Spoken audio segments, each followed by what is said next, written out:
দুপুরের খাওয়া দাওয়ার পর বিছানায় একটু গড়িয়েছেন সবে, এমন সময় হঠাৎ বেল বেজে উঠল। বিরক্ত হলেন বিলাসবাবু। এই ভর দুপুরবেলা আবার কে এলো রে বাবা? সবে তো 3টে বাজে, সবাই এখন খেয়ে দেয়ে ভাত ঘুম দেয়। এই সেলসম্যানগুলো যখন তখন এসে বেল দেয়, কোনো কাণ্ডজ্ঞান নেই। ভাড়াটেগুলোও নিশ্চয়ই ঘুমোচ্ছে। ভীষণ বিরক্ত নিয়ে উঠলেন বিলাসবাবু। এই 3তলা বাড়িটা বিলাসবাবুর পৈতৃক বাড়ি। বাবা মা মারা যাওয়ার পর তিনি একা পড়ে যান, কারণ তিনি বিয়ে থা করেননি। আর তার কোনো ভাই বোনও নেই। সরকারি চাকরি করতেন, রিটায়ার্ড করার পর পেনশন পাচ্ছিলেন দিব্যি। কিন্তু এত বড় বাড়িতে একা থাকতে একটু ভয়ই করতো তার, তাই 2তলা আর 3তলা পুরোটাই ভাড়া দিয়ে দিয়েছিলেন।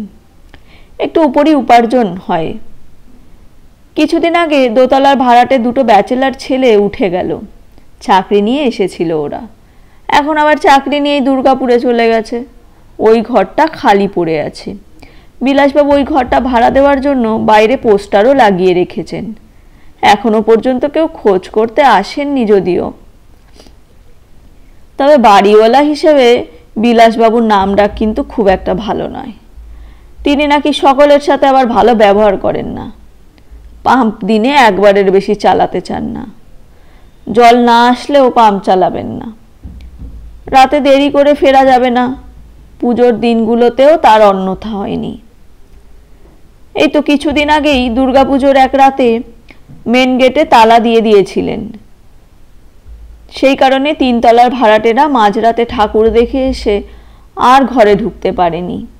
তবে এসব নিয়ে বিলাসবাবুর খুব একটা মাথা ব্যথা নেই, তিনি তার মতনই আছেন। আবার বেল বাজল। একরাশ বিরক্ত নিয়ে দরজা খুললেন। কে রে, কখন থেকে বেল বাজিয়ে যাচ্ছে? কাকু, এখানে লক্ষ্মী পুজো অবধি ঘর পাওয়া যাবে না? মানে এখন তো কৈলাস গেলে এত তাড়াতাড়ি ফিরতে পারবো না। বিলাসবাবু হাঁ হয়ে গেলেন। এ কি? একটা ছোট্ট বাচ্চা মেয়ে, মুখখানা একেবারে দেবীর মতো, হাতে ঘট নিয়ে, পরনে লাল শাড়ি, কপালে চন্দন, পায়ে আলতা, দরজার সামনে দাঁড়িয়ে। কে তুমি? তোমার মা বাবা কোথায়? মা তো ভাই বোনদের নিয়ে কৈলাসে ফিরে গেছে কাকু। আমার তো সামনেই পুজো, আমাকে থাকতে হবে এখানে। এর মধ্যে কৈলাস গেলে আর ফিরতে পারবো না। বিলাসবাবু কিছুক্ষণের জন্য হতভম্ব হয়ে গেলেন। তারপর বুঝলেন কেউ তার সাথে হয়তো মজা করছে। দুর্গাপুজোর বিজয়া সম্মেলনী হবে পাড়ায়। সেখানের কোনো বাচ্চাকে হয়তো লক্ষ্মী সাজিয়েছে আর বলেছে গিয়ে মজা করতে। তুমি এসো ভিতরে। মেয়েটাও গুটি গুটি পায়ে ভিতরে ঢুকলো। বিলাসবাবু ঘরে গিয়ে পাড়ার সেক্রেটারিকে ফোন করলেন। এই পাড়ায় কি তোমরা কোনো প্রোগ্রাম বা নাটক করছো, যেখানে কোনো বাচ্চা মেয়েকে লক্ষ্মী সাজতে হবে? কি বললে? ওরকম কোনো প্রোগ্রাম হচ্ছে না? ও, বিজয়ার অনুষ্ঠান এখন হচ্ছে না, পরে হবে। আচ্ছা ঠিক আছে, না না এমনি রাখলাম। বিলাসবাবু একটু অবাক হলেন।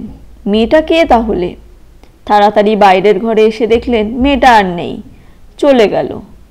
চলে গেল নাকি? হ্যাঁ, দরজাটা তো খোলা। সদর দরজা আটকাতে গিয়ে দেখেন এক অদ্ভুত ব্যাপার। ছোট ছোট পায়ের আলতার ছাপ দরজার সামনে।